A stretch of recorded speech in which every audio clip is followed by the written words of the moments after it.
বিদেশ থেকে দেশে আসা যাত্রীরা ৩টির বেশি মোবাইল ফোন আনতে পারবেন না। তবে প্রযোজ্য শুল্ক ও কর পরিশোধ করে যাত্রীরা নিজের সঙ্গে একটি নতুন মোবাইল ফোন আনতে পারবেন।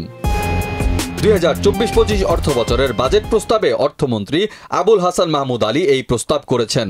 এতদিন পর্যন্ত একজন যাত্রী 8টি মোবাইল ফোন আনতে পারতেন।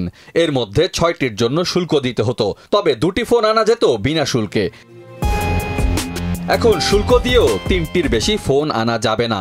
2024-25 অর্থবছরের বাজেটে ব্যাগেজ বিধিমালায় এটি সহ আরও কিছু সংশোধন আনা হয়েছে।